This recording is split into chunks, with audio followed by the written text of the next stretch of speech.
Magandang hapon po sa ating lahat mga kabayan. Meron na naman tayong puntahan ngayon. Isang senior po ito mga kabayan. No, sira na yung bahay, mukhang nakadapa na at nanatili pa rin ang nirahan dito. No, so bisitahin natin kung nandiyan ba ngayon si tatay or si lolo. So ayan, nandito tayo ngayon. Tao po! So ayan po mga kabayan, nakahiga na yung bahay ni ito namin, Lolo. Uncle namin. Yan. Hello, magandang hapon. Good afternoon. Anong nangyari po sa bahay natin? Binagyo po kayo. Inihip ng bagyo. Inihip ng bagyo. Hindi nyo po napigilan? Hindi. Yung Ilagay kasama ko lang ko po. yung patron na Diyos. Wow, napansin ko kaagad tatay yung Ano bang ginagawa? bayabas nyo. Sige, akit mo na. Siguro hindi kayo marunong magbigay. Hindi nga, kaya Kasi bakit parang hindi nakukuha yung mga hinog na bayabas nyo?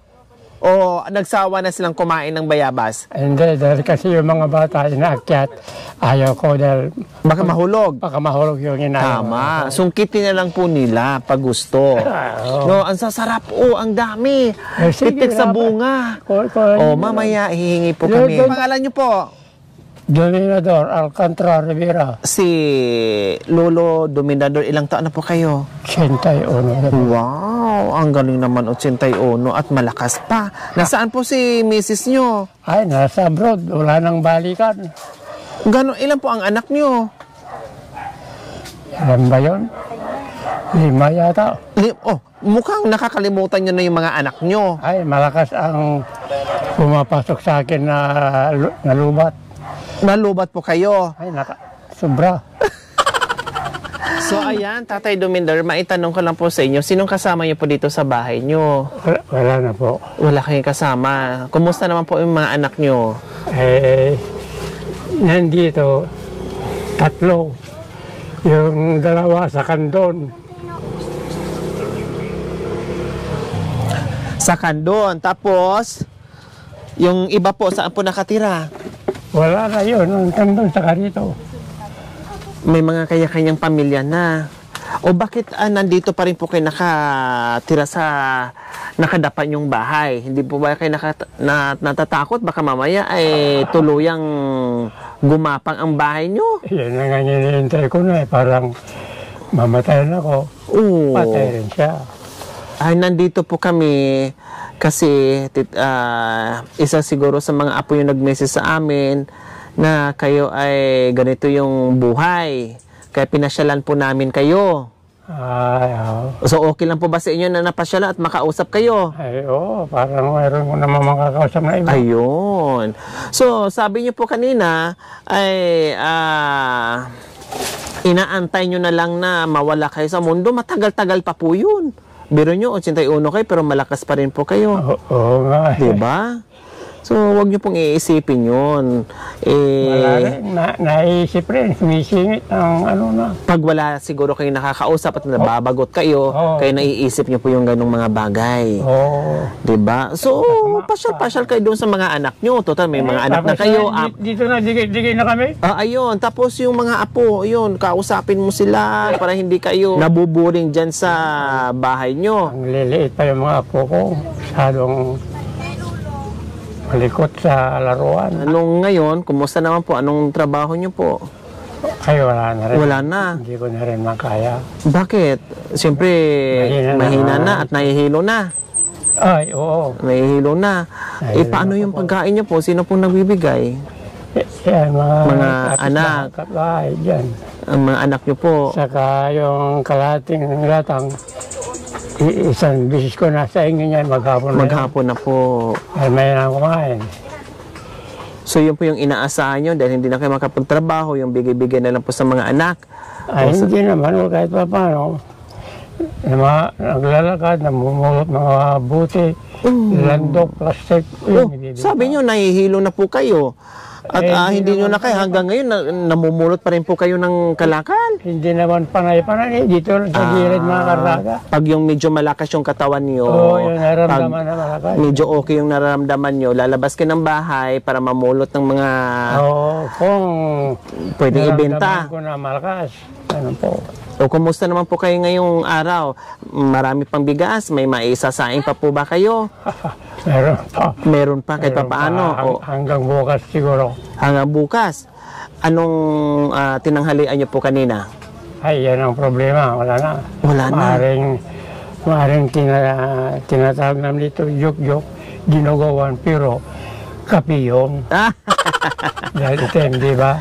Opo, ayos po yun dinuguan pero kape. Kape. Kasi kulay itim. Opo. Wow. Ngayon ko lang po yan natutunan, tatay Huli-huli ba agad? Opo. Ngayon ko lang po yan natutunan. At ngayon, Tatay Dominador, talagang dito na talaga kayo nakatira, matagal na panahon. Ayo, dito ko napanganak pa. Dito pa na ang bahay ko. Ito nung mag-asawa na ko. Ito na po yun hanggang bumigay na po siya. Bakit ayaw niyo pong pumisan doon sa mga anak nyo? Ayaw ko, mahirap silang kausapin. Baka nagkamali ka, kasalanan na walang katapusan, nagawa ko na. So ayaw nyong... Kaya yun ang iniiwasan ko na. Ibig nyo sabihin, may gustong anak na kunin kayo, kailang ayaw nyo po kasi kumbaga mahirap makisama, baka mamaya may masabi sa inyo, nahihiya kayo. Totoo. Yung ganon. Kaya hindi baling ganito na lang, mag-isa kayo, hawak nyo yung oras, wala kayong pakisamahan, gigising man kayo o matulog, walang kasama, bahala na kumbaga. Ay, siyempre. Hayahay, no? Ay, oo. Kaya lang, syempre, yung mga anak, normal lang po yun na magwo-worried sa inyo. Baka kasi kamo, bibigyan na po talaga yung bahay nyo. Yun ang kinatatakot nila. Baka kayo ay madaganan. Sabi nyo nga, kahit pag medyo okay yung pakiramdam nyo, lumalabas pa rin po kayo. Baka sakaling makapulot kayo ng kakapirahan nyo, sayang din. At the same time, totoo yan. Opo, kabayan. So, ayan po mga kabayan, isa sa nag-message sa ating Facebook page, no? Hindi natin pwedeng pagsabay-sabayin, hindi kakayanin ng ating power, no? Kung ano lang po yung kaya sa lahat na nag-message sa ating Facebook page, pasensya na po kayo. Yung iba sobrang layo, hindi natin kayang puntahan, no? At yung iba naman ay unti-unti nating binibisita, pinupuntahan tulad ni Tatay Dominador na talagang ganito yung kanyang sitwasyon dito sa bayan. Although delikado itong mga kabayan, pero sabi nga niya, mas gustuhin niya ditong tumira kaysa makipisan doon sa mga anak or kaanak kasi wala siyang taong pinapakisamahan. Kasi ganun talaga mga kabayan ang mga dahilan ng mga lulo, ng mga lula or tatay, nanay, kung bakit ayaw po nilang pumisan sa mga anak nila kasi siyempre nahihiya sila, may pamilyado na, no? At bukod pa doon, baka mamaya ay siyempre pag mga may edad na, sensitive, ayaw nilang makarinig ng hindi maganda at magtatampo, ayun po magiging dahilan na magkasamaan ng loob. Mas maganda lang manatili sila sa kanilang bahay. Tatay Dominador, sa hapong ito, meron po kaming surprise sa inyo. Tatay Dominador, meron na po kayong assorted groceries. Ayan. Salamat po. At isang tray na itlog. Siyempre, hindi mawawala yan yung ating bigas. Dahil kahit walang ulam, pag may bigas ka, ayos na. Di ba? Kaya na. Hindi po. Okay lang po yan, pero meron kayong dukot-dukutin. Ayan po, Tatay Dominador. Para po yan sa inyo. Salamat po. Meron na kayong assorted groceries, may cash pa kayo, meron na kayong ibibili ng ulam, hindi na kayo mag-uulam ng dinuguan. Kaya stock ko yan. Hindi mawawala.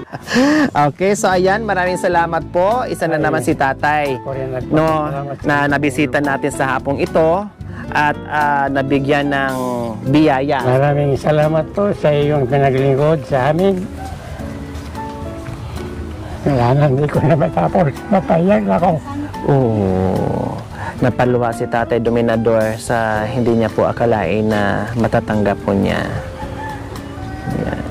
Ayan, okay, sige. Maraming salamat po sa walang sawang pagmamahal mula noon hanggang ngayon. Ma'am Merlita Junicio, maraming salamat po sa inyong tuwang puso. Nawa ipagpalain po tayo ng Panginoong Diyos sa araw-araw. Nawa bigyan tayo ng mahabang buhay. Nawa ibigyan pa tayo ng lakasan ng katawan sa araw-araw upang marami pa tayong matulungan na gaya nila. Sa mga kabayan, huwag niyo pong kalimutan, pakishare, subscribe sa aking YouTube channel, Lori Aquino Trita. Maraming salamat po, Gabi sa Sol. Bye, Tatay Dominador.